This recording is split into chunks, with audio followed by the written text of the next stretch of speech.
네, 전남 완도에서 실종된 조윤아 양 가족의 차량이 해상에서 발견된 후 인양 작업이 이뤄졌습니다. 안타깝게도 차량에서 일가족이 발견됐는데요. 이 가족에게 어떤 일이 있었던 건지 순천향대 경찰행정학과 오윤성 교수 모시고 자세히 알아보겠습니다. 어서 오십시오. 네, 안녕하세요. 네, 참 우려했던 일이 벌어졌습니다. 오윤아 양 가족이 발견됐는데 차량에서 시신이 나왔습니다. 차를 인양을 했는데 시간이 좀 걸렸던 것 같아요. 먼저 가족 실종부터 시신 인양까지 어떤 일이 있었는지 좀 개요를 말씀해 주십시오. 네, 광주광역시 남구에 거주를 하고 있는 조윤하라고 하는 초등학교 5학년 학생인데요. 이 부모가 학교에 현장 학습 체험, 즉 제주도에서 한 달 살기 신청을 한 것으로 알려져 있습니다. 그런데 이제 5월 19일에서부터 6월 15일까지인데요. 그런데 6월 16일 날 이 조윤아 양이 학교에 이제 등교를 하지 않아 가지고 담임 선생님이 이제 실종 신고를 냈고요. 그리고 이제 경찰에서는 지난 25일 이 실종 경보를 발령을 하고 이 조윤아 양의 얼굴을 갖다가 공개를 했었죠. 그런데 이제 확인을 해보니까 5월 30일 날 이 완도에 있는 펜션에서 이 가족들이 나가고 난 이후에 연락이 되지 않는다라고 하는 것을 확인을 했고요.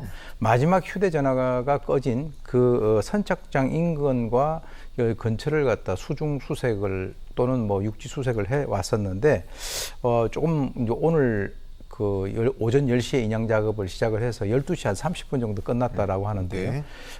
지금 가족으로 추정되는 이 사체 세 구를 인양을 해서 현재 국가수의 부검을 통해서 정확하게 신원을 가릴 예정입니다. 네, 정확히 확인이 되진 않았지만 조윤아 양 가족 일가족으로 추정이 되는데 자, 이렇게 오늘 발견되기까지 참 많은 분들이 안타까워하고 있습니다. 왜 이렇게 극단적인 선택을 할 수밖에 없었는지 생활고 이야기가 나오고 있더라고요. 네, 처음에는 이제 밀항을 했다든지 또는 범죄 피해 가능성이 있다든가 이렇게 여러 다양한 의견들이 나왔는데 사실 이 가족들이 살아오기를 바라는 그런 측면에서 이 극단적 선택이라고 하는 용어 사용을 아주 자제를 해 왔었거든요.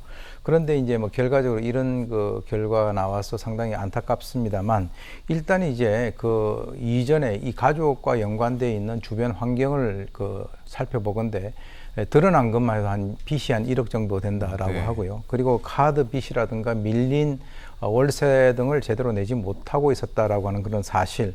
그리고 이제 사실 이 아버지하고 어머니 이 두 부부가 작년 7월 이후에 어떤 실직을 해가지고 사업체도 없애고 해서 한 1년 정도를 그냥 별다른 수입은 없이 생활해 왔었다라고 하는 그런 어떤 경제적인 압박감 이런 것들이 원인이 된 것이 아닌가라고 이제 추정을 하고 있는데 이와 연관해서 경찰은 그것을 뒷받침할 수 있는 그런 여러 가지 어떤 증거들을 수집하기 위해서 지금 수사를 벌이는 것으로 알고 있습니다. 네, 지금 생활고 때문으로 추정을 하고 있는데 지금 마지막 행적을 보면 여타의 사건들과 좀 차별화가 되는 좀 특이한 부분들이 많이 있습니다. 하루에 40만 원 하는 풀빌라를 6박을 예약해서 240만 원을 돈을 모두 치렀다든가 또 나오면서 분리수거까지 깨끗하게 하는 모습 이런 행동들은 좀 어떻게 분석을 해봐야 될까요?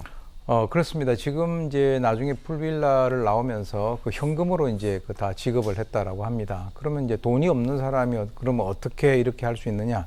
그걸 또 다른 측면으로 우리가 한번 봤을 때 만약에 이 가족들이 극단적 선택, 아이는 그런 결정권이 없습니다만 네. 이 부부가 극단적 선택을 하려고 마음을 먹었다면 그러면은 마지막으로 우리가 좀 좋은 곳에서 한번 가족이 시간을 보내보자. 라고 하는 그런 식의 어떤 방향에서 풀빌라라고 하는 하루에 40만 원짜리를 선택을 했을 수가 있고요. 또 이제 의문을 가지고 있는 것이 어떻게 그러면 극단적 선택을 하려고 나가는데 청소까지 깨끗하게 놨느냐 이런 얘기죠. 근데 사람에 따라서는 말이죠.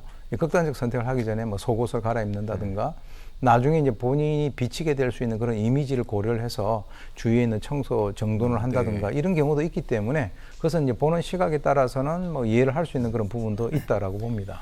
정확한 어떻게 됐는지 경위는 모르겠습니다만 일단은 CCTV에 윤아 양이 이렇게 축 처져서 엎혀서 나온 모습을 봤을 때는 아이를 먼저 살해를 하고 부모가 그 다음에 극단적인 선택을 했을 것이다 이렇게들 추정을 하고 있잖아요. 교수님 어떻게 보십니까?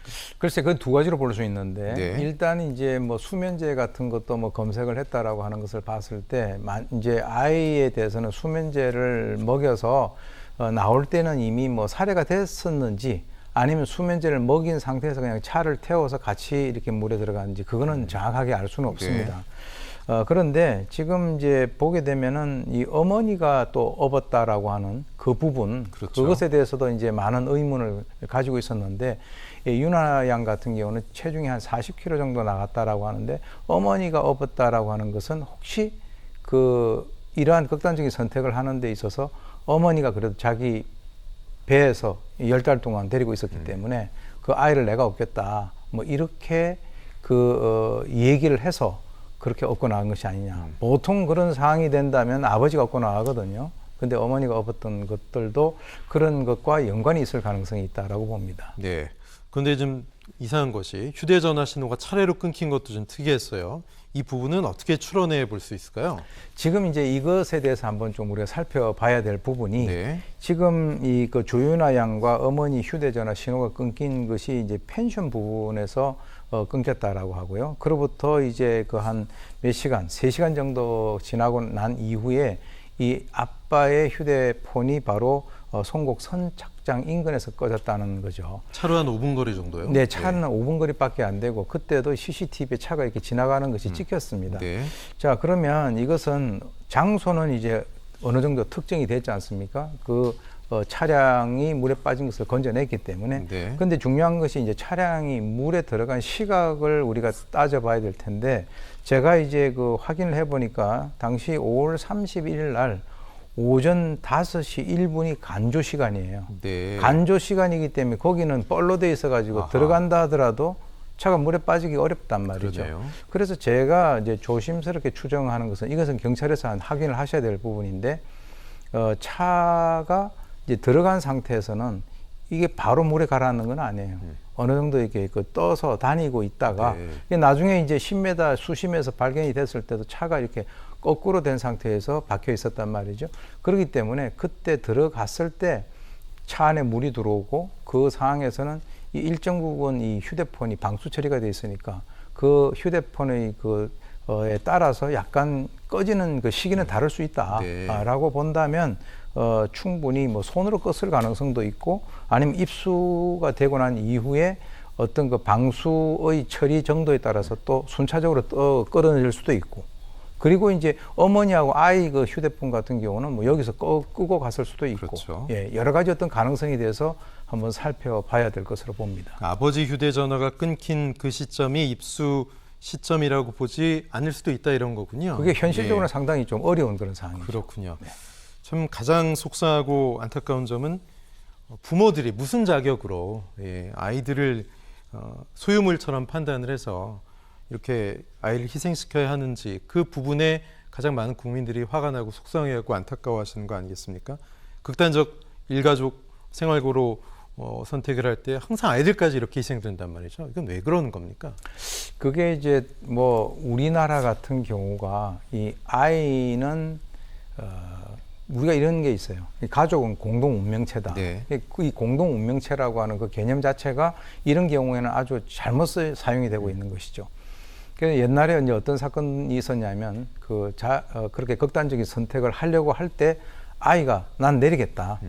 그렇게 해서 본인이 내린 그런 경우도 있어요. 네. 근데 사실 이제 뭐 초등학교 한 5학년 정도 되고 또 만약에 이제 뭐 수면제를 먹인 상태라든가 이렇게 된다면 아이는 의사표시를 할 수 있는 그런 그 기회가 그렇죠. 전혀 없는 상태에서 이런 일이 발생이 됐다.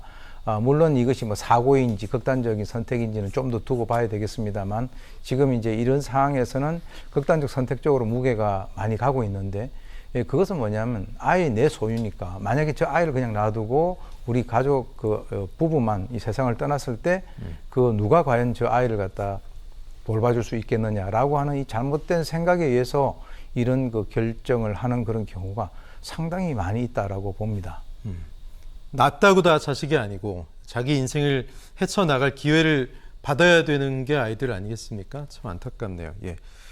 윤하영처럼 체험학습을 한 달을 신청을 했다고 하는데 학교 입장에서는 이제 이게 어떻게 잘못될 것인지 진짜 체험학습을 하는 건지 도저히 알 길이 없잖아요. 없죠. 이런 경우에도 우리가 좀 고민이 될 것 같아요. 어떻게 보십니까? 글쎄 이제 이번에 그 현장 학습 체험이라고 하는 이 제도가 이 사건으로 인해서 이제 수면 위로 떠올랐습니다. 네. 이거 과연 이걸 그대로 이런 식으로 방치를 해야 될 것인가? 근데 현실적으로 만약에 이런 일이 있다라고 해서 체험을 학습을 갔는데 뭐 일주일에 한 번씩 담임 확인할 선생님이 수도 없고요. 전화를 건다든가 하면 네. 그거 싫어할 거예요, 아마. 그렇죠. 예, 그래서 이제 이런 것들에 관련돼서는 글쎄요, 좀 머리를 맞대고 이런 일이 더 이상 그 재발하지 않는 방법이 어떤 것인가에 대해서는 한번 그 머리를 맞대고 해결책을 좀 의논을 해봐야 될 그런 네. 사항이라고 봅니다. 네.